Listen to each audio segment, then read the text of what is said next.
উপস্থিত পরম শ্রদ্ধ দাদারা, ভক্তিমতী মায়েরা, স্নেহের ছোট ছোট ভাই ও বোনেরা, প্রতি প্রত্যেকের যথাযোগ্য স্থানে সশ্রদ্ধ জয় গুরু জানাচ্ছি। সৎসঙ্গীদের যেটা জানা প্রয়োজন, এই জ্যৈষ্ঠ মাসে শ্রী শ্রী ঠাকুরের মাতার আবির্ভাব হয়েছে।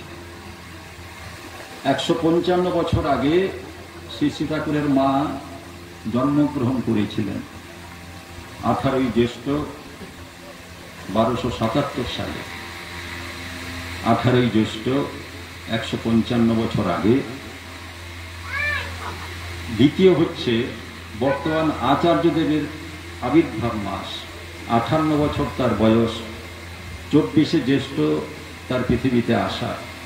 আর তৃতীয় হচ্ছে যেটি গতকাল অনুষ্ঠান হয়েছে শ্রীরাম দেওঘরে, স্নান উৎসব, অর্থাৎ শ্রী শ্রী ঠাকুরের 1966 সালে প্রথম শ্রী শ্রী ঠাকুর ওই স্নান কুণ্ডতে স্নান করেন। 1975 সাল থেকে সেই উৎসব প্রতি বছর পালিত হয় শ্রীরাম দেওঘরে। তো গতকাল শ্রীরাম দেওঘরে যারা গেছেন তারা তো দেখেছেন, আবার সেই প্রচার মোবাইলের মাধ্যমে অনেকে দেখেছেন। তাই জ্যৈষ্ঠ মাস আমাদের কাছে স্মরণীয় মাস, পুণ্য মাস। এই মাসে আমার কালীপদার নাতি 6 মাস 180 দিনের পদার্পণ করেছে। তো সেই নাতি তার অনুষ্ঠানকে কেন্দ্র করে সৎসঙ্গের আয়োজন। এবার নাতি জন্মগ্রহণ করেছে, নাতি বড় হবে। আমাদের প্রত্যেক সন্তানই বড় হয়। কাকে অবলম্বন করে বড় হচ্ছে? মাকে অবলম্বন করে সে বড় হচ্ছে। ঠাকুর বলছেন, মনের সেবা আগে করিস, বাহ্য সেবা তার সাথে, এমনতর করাই জানিস, শুভ আশিস পায় মাথে। মনের সেবা আগে করিস, বীজ মন্ত্র আগে, ইষ্টভীতির আগে কিন্তু মনের সেবা। আমি গামছা পাল্টালাম, মুখ ধুলাম, নতুন কিছু করলাম, সেটা বাহ্য সেবা। মুখ চোখ ধোয়া, পায়খানা পেশচাপ করা, ওই যে বাহ্য সেবা। ঠাকুর বলছেন মনের সেবা আগে করিস, অর্থাৎ ঘুম থেকে উঠে যেন ওই বীজ নামটা আমার প্রথমে যেন শুরু হয়।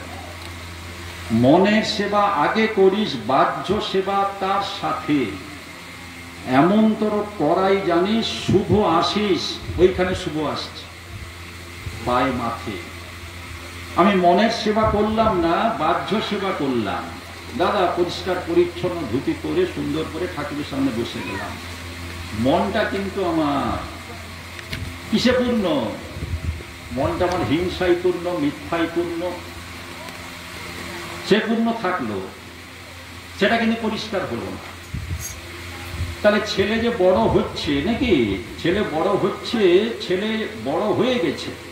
গর্ভাধান, পুংসবন, সীমন্তোন্নয়ন, জাতকর্ম, নামকরণ, অন্নপ্রাশন, মানে সর্ববিধ সংস্কার।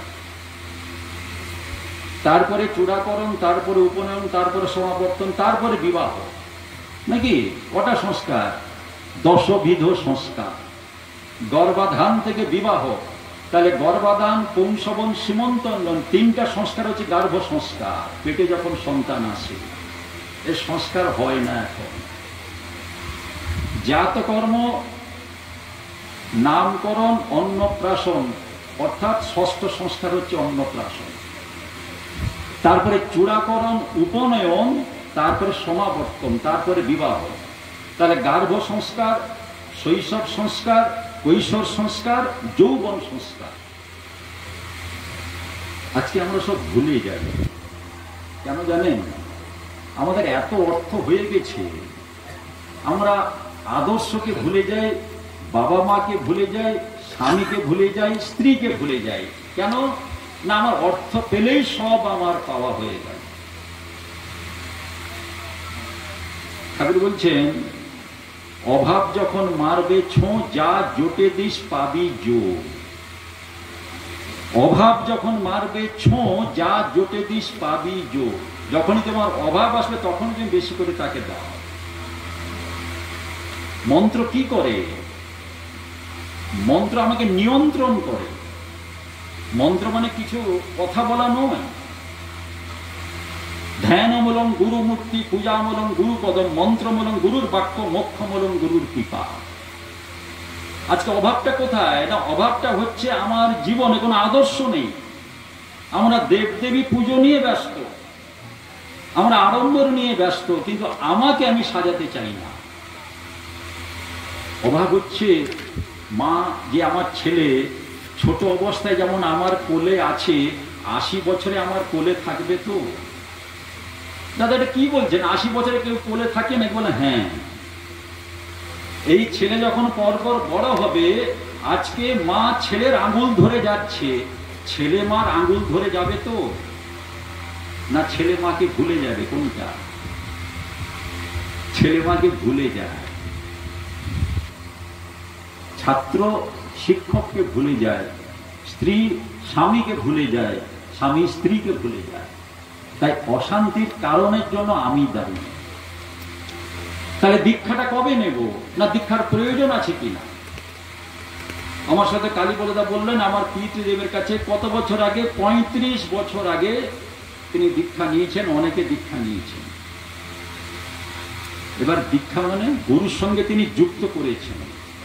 ছাত্র স্কুলে গেল, একটি মেয়ে শ্বশুর বাড়ি গেল।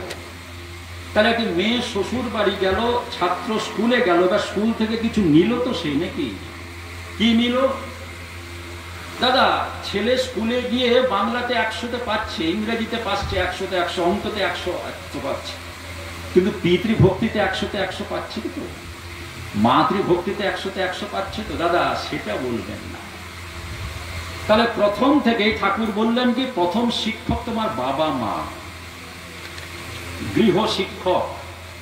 অর্থাৎ শিক্ষাটা শুরু হচ্ছে বাড়িতে।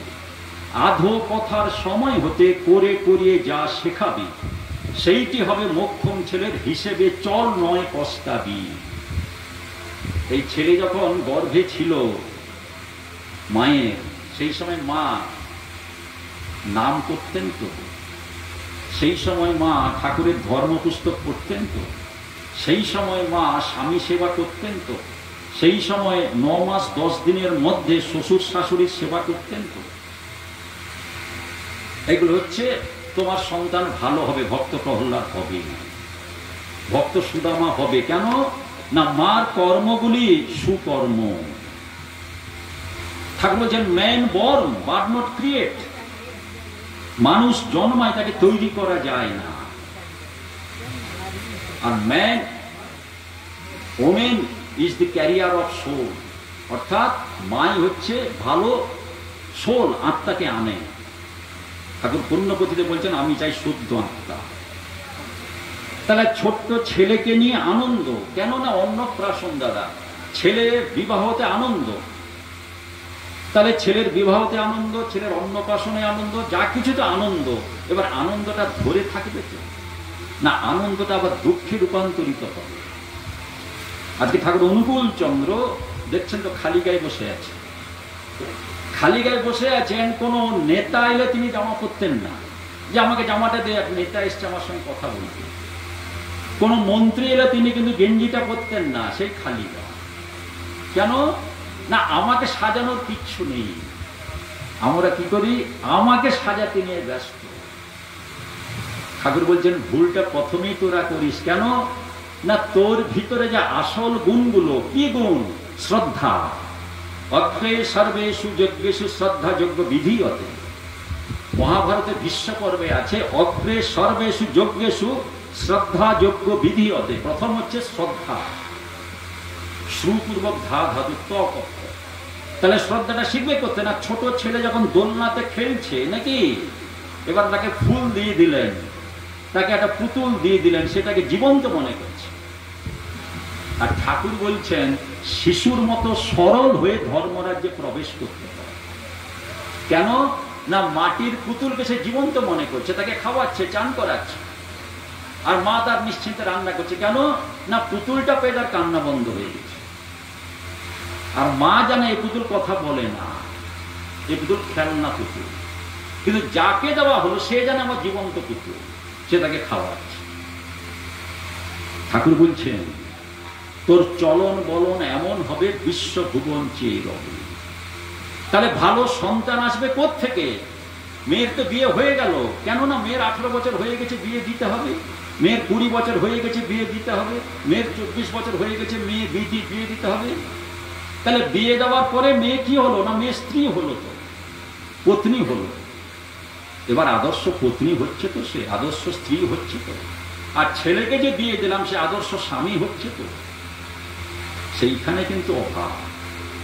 ঠাকুর বলছেন যোগ্যতার অভাবটা সেইখানে। তুমি আদর্শ যোগ্য স্বামী হয়ে ওঠো, যোগ্য স্ত্রী হয়ে ওঠো, তারপরে যোগ্য মা হবে। আজকে শ্রী ঠাকুর অনুকূল চন্দ্র ধর্মের ভিতরে কি আনলেন? ধর্ম তাই যা ধরে রাখে, অন্যে বাঁচায় নিজে থাকে। যে আচরণ বাক্য কর্ম বাঁচা বলার উৎস হয়, তারই জানিস ধর্ম বলে, নইলে ধর্ম কিছু নয়। বাবা যখন বেরিয়ে আসতেন, বাবাকে দেখতাম কি না প্রতিদিন যদি 4 বার বেরান, 4 বার ঠাকুরকে প্রণাম করে বেরাচ্ছেন। বলে তুই যখন বাড়ি থেকে বেরাচ্ছিস আমাকে নিয়ে বেরাচ্ছিস তো? এবার ছেলে হিসাবে দেখলাম বাবার ইষ্টের প্রতি শ্রদ্ধা।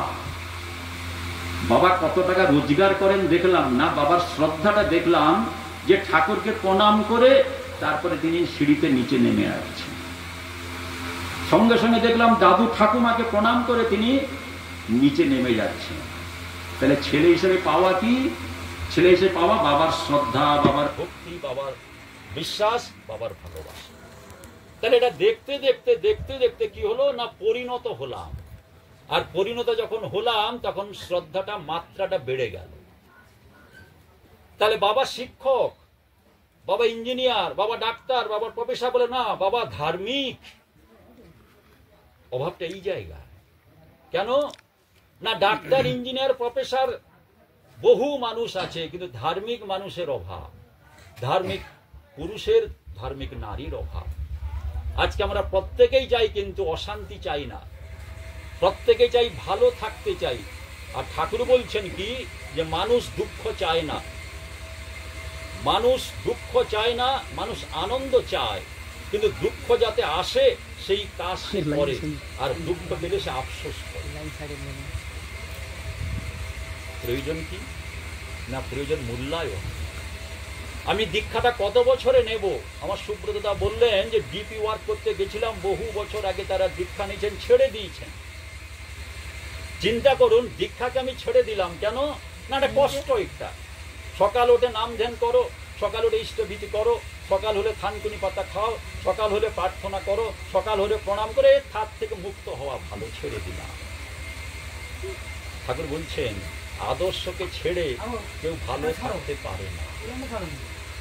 কেন না? আদর্শ হচ্ছে কি তোমার জীবন চলার পথ, সিঁড়ি। আজকে প্রয়োজন আমাদের নিজের জীবনে চরিত্রগত করা, তোমার যে বিধিগুলি চরিত্রগত করা। বাবা শিখলেন কার কাছ থেকে? বাবা শিখলেন ঠাকুর অনুকূল চন্দ্রের কাছ থেকে। ঠাকুর বললেন নিকুঞ্জ, তুই যখন কোথাও যাস, তুই যখন বক্তা হয়ে যাস, তোকে যদি কেউ বক্তব্য রাখতে না দেয় তখন তোর মন কেমন হবে? তুই বক্তা হয়ে গেলি কিন্তু বক্তব্য রাখার সুযোগ পেলি না, তখন তোর মনটা কেমন হবে? ঠাকুরকে বাবা বললেন, ঠাকুর আমি বক্তা হয়ে বাঁচতে চাই না, আমি ভক্ত হয়ে বাঁচতে চাই। আপনার কাছে প্রার্থনা, আপনি আশীর্বাদ করুন আমি যেন চিরদিন আপনার হয়ে থাকতে চাই। যারা আপনার কৃষ্ণপ্রসন্ন ভট্টাচার্য কেষ্টদার কথা শুনেছেন বইতে, কেষ্টদা তার যে ছেলে গুরুপ্রসন্ন ভট্টাচার্য, ঠাকুর কেষ্টদাকে জিজ্ঞাসা করছেন, কেষ্টদা আপনার ছেলেকে আপনি কি দেখতে চান? আপনার ছেলে চাকরি করুক না ব্যবসা করুক, কি দেখতে চান? কেষ্টদা বললেন, ঠাকুর আমার ছেলে চাকরি করুক কি ব্যবসা করুক আমি দেখতে চাই না, আমার ছেলে চিরদিন যেন আপনার হয়ে থাকে। ঠাকুর বলেন, কেষ্টদা আপনার মুখ থেকে আমি এইটা শুনতে চেয়েছিলাম, আমার ছেলে যেন চিরদিন আপনার হয়ে থাকে।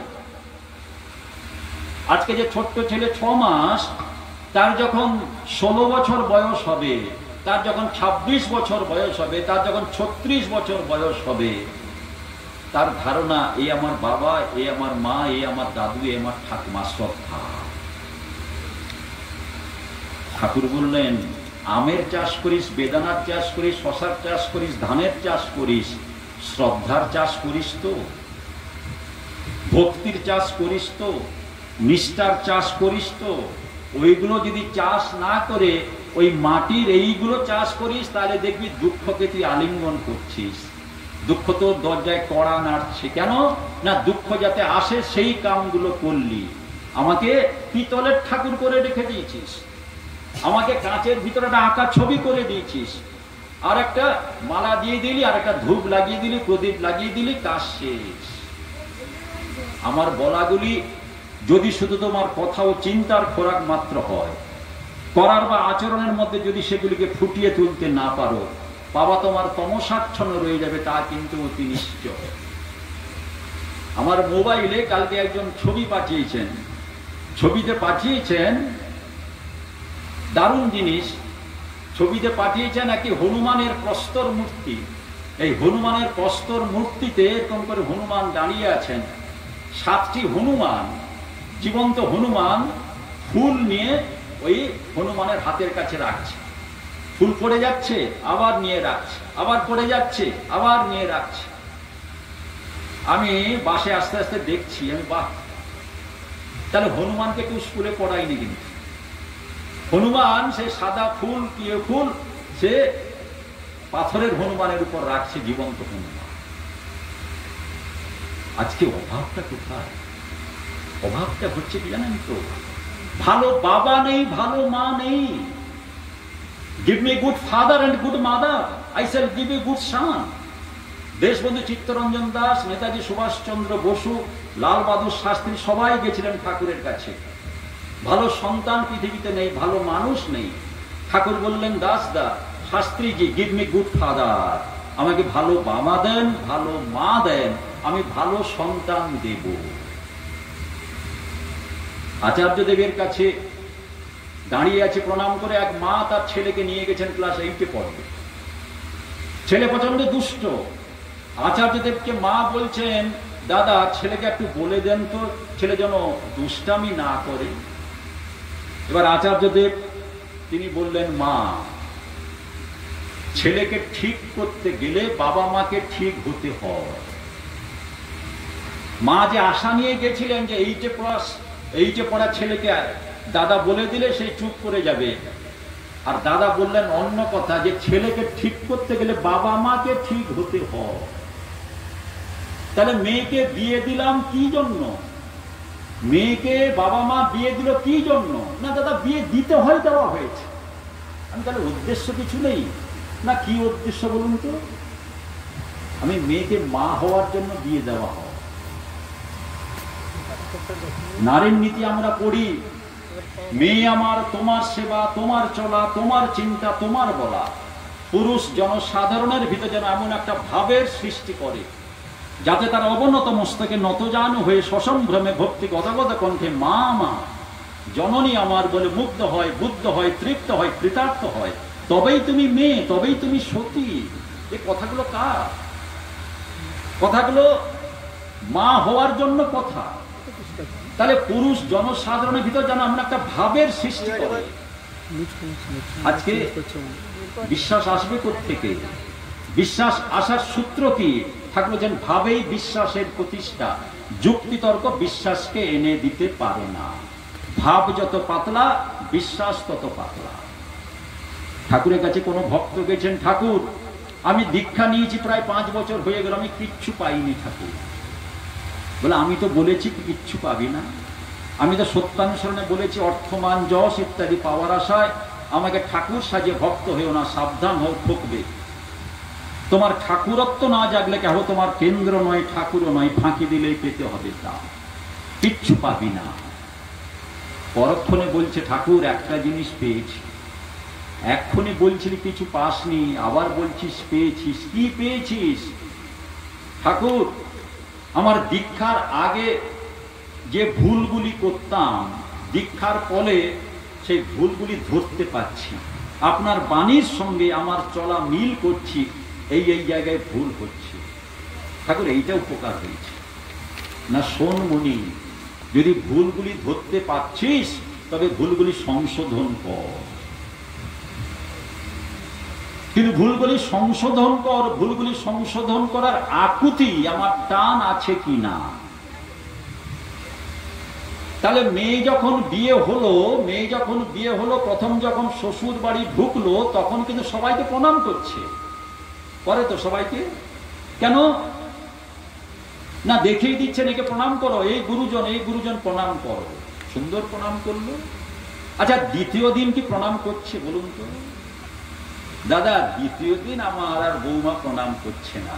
তাহলে শাশুড়িটা প্রথম দিনের জন্য, কেন না বাবার বাড়ি থেকে যখন শ্বশুর বাড়ি এলো প্রণাম করতে হয়, তাই প্রণাম করছে। শ্বশুর শাশুড়ি জেঠ শ্বশুর ফুট শ্বশুর সবাইকে প্রণাম করছে, কিন্তু পরের দিনের জন্য প্রণাম নেই।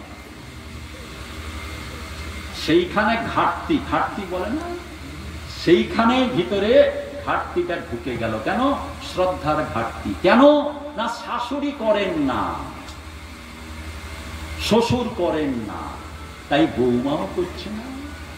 যার স্বামীতে যেমন ভাব সন্তানও তার তেমনি লাভ।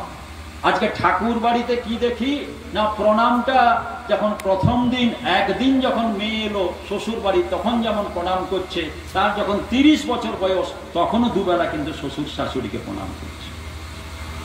আমার ঘরে হয় না কেন? আমার ঘরে ঠাকুর অনুকূল চন্দ্রের দীক্ষা নিয়েছি, কিন্তু তাকে ফটোতে ছবি আঁকা মনে করি, জীবন্ত মনে করি না। তার অভাবটা কোথায়? না অভাবটা আমার ছেলে যে প্রকৃত মানুষ হোক তা আমি চাই না। আমার ছেলের ভিতরে আমি শ্রীকৃষ্ণকে দেখতে চাই না। আমার ছেলের ভিতর শ্রী চৈতন্য হোক আমি দেখতে চাই না। আমার ছেলের ভিতর শ্রী রামকৃষ্ণ হোক আমি দেখতে চাই না। কি দেখতে চাই? সে ইঞ্জিনিয়ার হোক, সে ডাক্তার হোক, সে ব্যারিস্টার হোক, কেননা 2 হাতে টাকা দরকার, দিলে আমার পাকা বাড়িটা হবে। সে যে আদর্শ পিতা হবে, সে যে আদর্শ মা হবে তা আমি জানলাম। যদি সৎচালক অবলম্বন করে থাকো, ভয় নাই, মরবে না, কষ্টের জন্য রাজি থাকবে। অভাবটা সেই জায়গায়, বহু দূরে যেতে হয়, বহু জায়গায়। উড়িষ্যা গেছিলাম, বাসন্তী মায়ের পুজো হচ্ছে, সুন্দর বাসন্তী মায়ের সুন্দর আরাধনা হয়েছে, সন্ধ্যায় সৎসঙ্গ হচ্ছে। আমি দাদা বাসন্তী মা জীবন্ত তো? হ্যাঁ দাদা বাসন্তী মা জীবন্ত একবারে।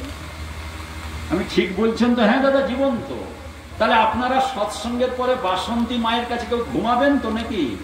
দাদা না, সবাই চলে যাব, আমরা যে যার ঘরে ঘুমাবো। তাহলে বাসন্তী মা তালাবন্ধ ঘরের ভিতর একা দাঁড়িয়ে থাকবে। ঠাকুর অনুকূল চন্দ্র যেখানে প্রতিকৃতি দিয়ে ঘরে, সেখানে দেখবেন কে থাকে তার পাশে। আমি রাত 10টার সময় দেখলাম, 10টার সময় সেই ঘর মোছা হচ্ছে। 4 জন মা, ওই যে পাল্লারে যে প্রস্তর মূর্তি, রাত 10টার সময় মোছার দরকার কি? সকালে তো মোছা হবে, তখন তো ভোগ নিবেদন হবে। নিষ্ঠাটা কোন জায়গায় দেখুন ঠাকুর অনুকূল চন্দ্রের সেবাটা কাকে বলে। রাত 10টার সময় পুরো ঘরটা যে পাল্লারে মোছা হচ্ছে, মায়েরা মুছছে। তাহলে ভুলে যাই কেন? না আমি আমার বাবাকে ভুলে যাই, আমি আমার মাকে ভুলে যাই, তাই ছেলে আমাকে ভুলে যায়। আজকে অভাবটা কোথায়? ওই গিভ মি গুড ফাদার নেই, ব্যাড ফাদার হয়ে গেছে। দীক্ষাটা রেখে দিয়েছি 30 বছরের জন্য, দীক্ষাটা রেখে দিয়েছি মনটা ঠিক হলে দীক্ষা নেব। ঠাকুর বলছেন মন ঠিক করে দীক্ষা নেওয়া যায়, ডাঙায় সাঁতার শিখে জলে নাবা তা। কি বললেন? মন ঠিক করে দীক্ষা নেওয়া যায়, ডাঙায় সাঁতার শিখে জলে নাবা তা। তাই ঠাকুর বানিয়ে দিলেন, সাঁতার শিখে জলে নামতে যেও না। লাখ জনমেও সাঁতার শিখতে পারবে না, কিন্তু দীক্ষা নাও, ঠেকো, শোধরাও, তুমিও একদিন পাকা সাঁতারু হয়ে যাবে, ঘাবড়িও না। কি? সাঁতার শিখে জলে নামতে যেও না, কিন্তু লাখ জনমেও সাঁতার শিখতে পারবে না, কিন্তু দীক্ষা নাও, ঠেকো, শোধরাও, তুমিও একদিন পাকা সাঁতারু হয়ে যাবে, ঘাবড়িও না। আজকে আমরা কি চাই আমি জানি না, জানেন তো?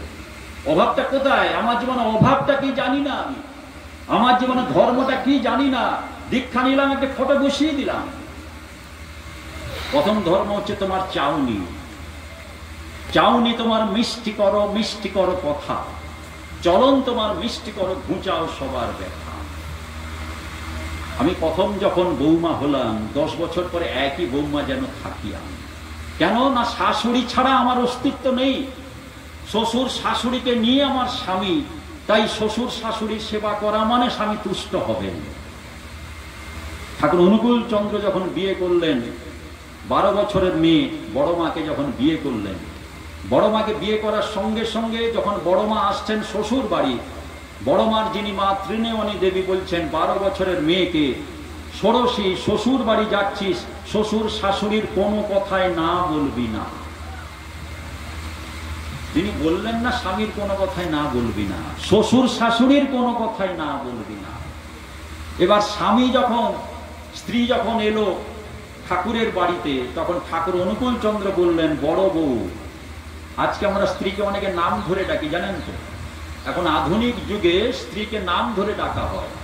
আমি তো কষ্ট পাই, কেন আমি নাম ধরে ডাকিনি, আমার বাবাও নাম ধরে ডাকেনি, আমার দাদাও নাম ধরে ডাকেনি স্ত্রীকে। কিন্তু যখন যারা নাম ধরে ডাকেন স্ত্রীকে, আমার বড় কষ্ট হয়। তাহলে ঠাকুর তো বড় বউ বলছেন, তাহলে দীক্ষা নেওয়ার পরেও আমার পরিবর্তন হলো না। স্ত্রীর ভিতর দিয়ে আমি জন্মগ্রহণ করেছি সন্তান রূপে, সেই স্ত্রীকে আমি নাম ধরে ডাকছি। ঠাকুর অনুকূল চন্দ্র বলছেন, বড় বউ তুমি আমার বাড়ি এসছো, তোমার প্রথম কর্তব্য হচ্ছে আমার বাবা মা যাতে সুখে থাকেন তাই তুমি দেখবে, আমার দিকে তোমাকে তাকাতে হবে না।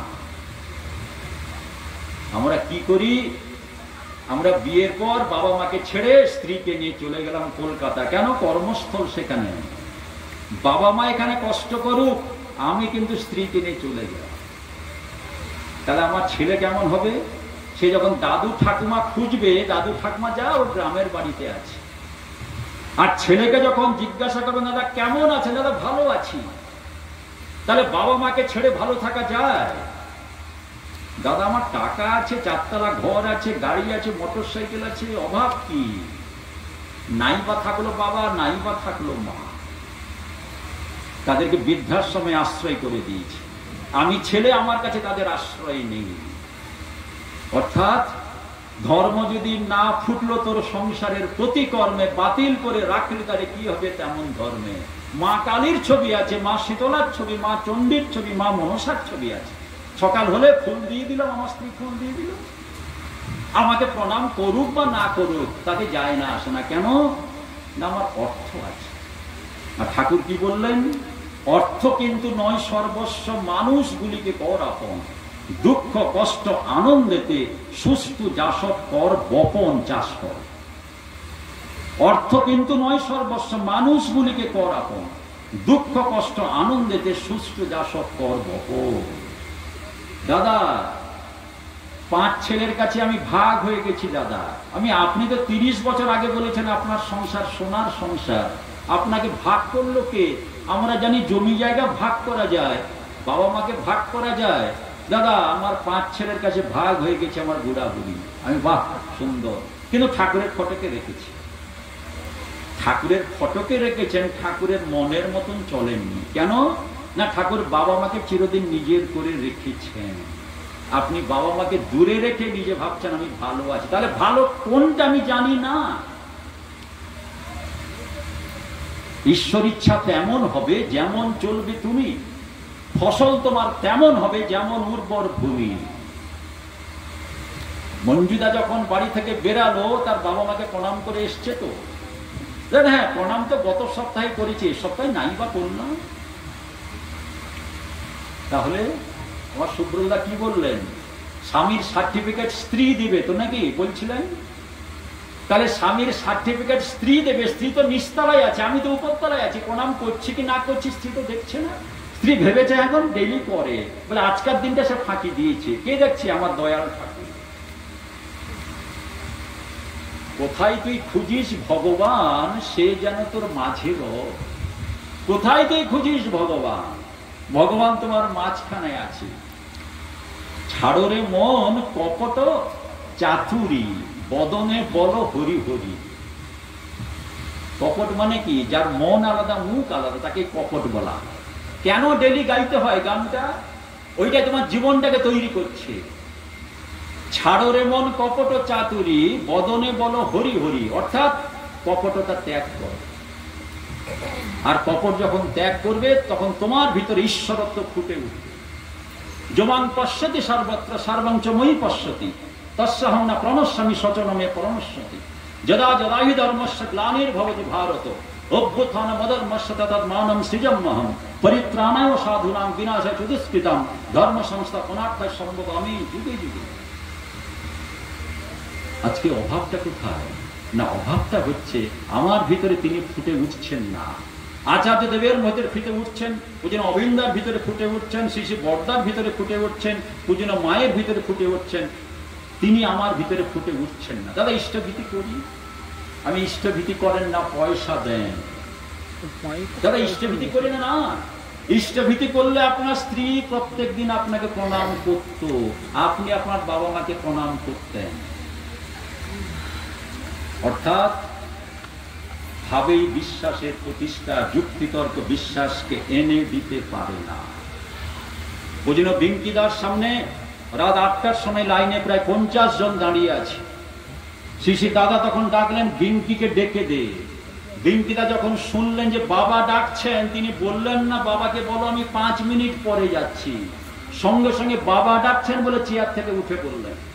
তার সঙ্গে 50 জন কথা বলবে, তার কাছে গুরুত্ব হচ্ছে বাবা ডাকছে। আমরা কি, আমাদের স্ট্যান্ড কি? আমরা সৎসঙ্গী তো নাকি?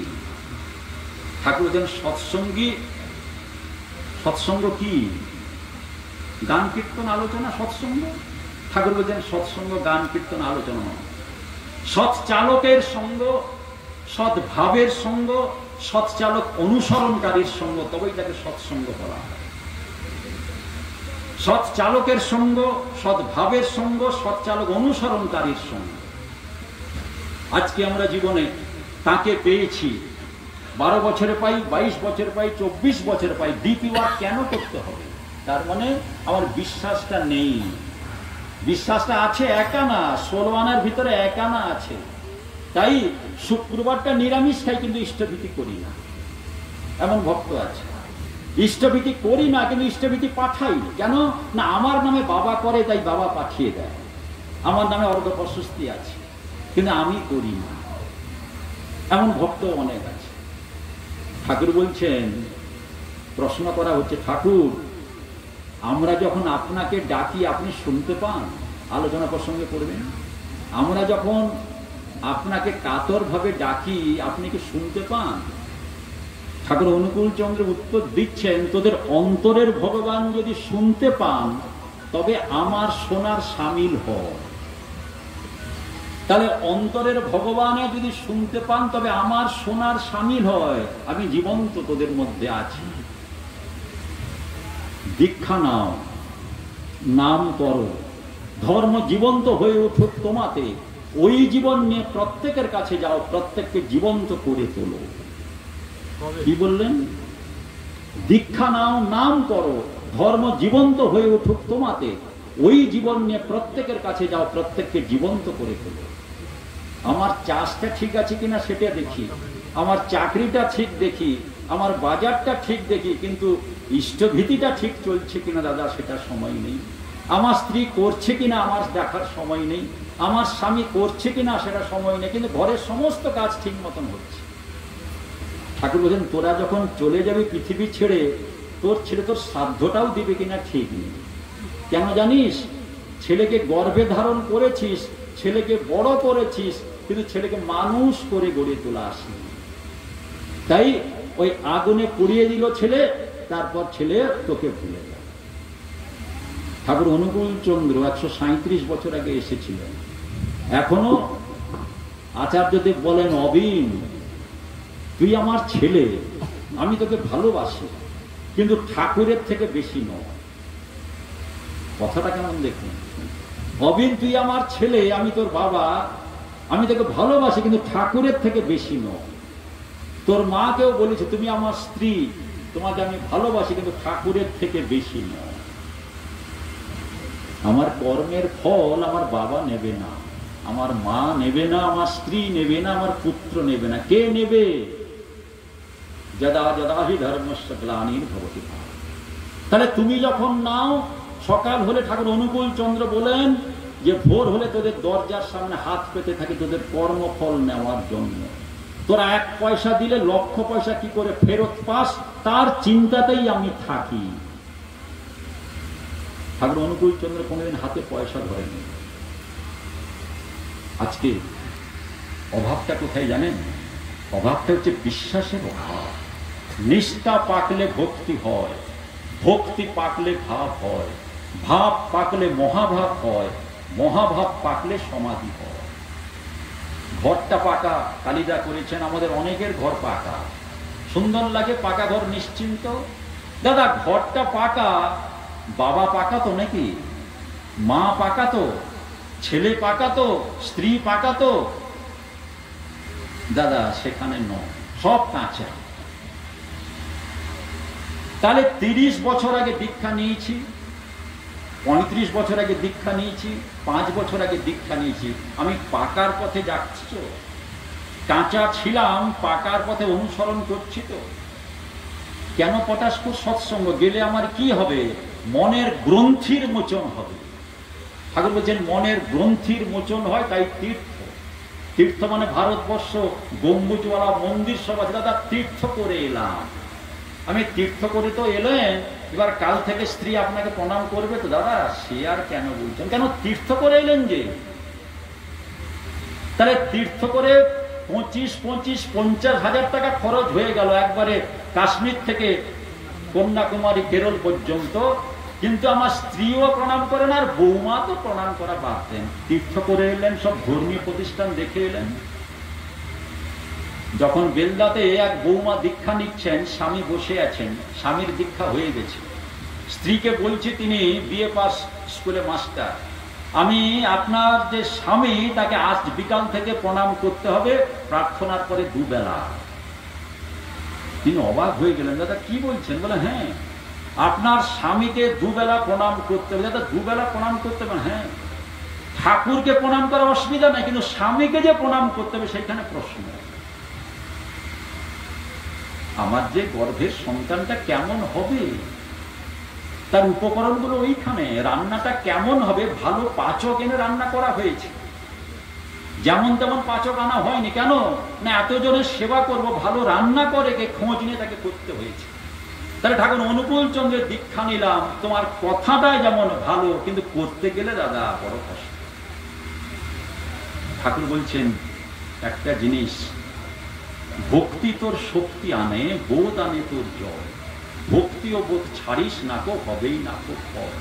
শুভ কর্মে আসে শুভ, মন্দে কিন্তু মন্দই হয়, এটাই কিন্তু বিধির লিখন, কপাল জুড়ে সেটা হয়।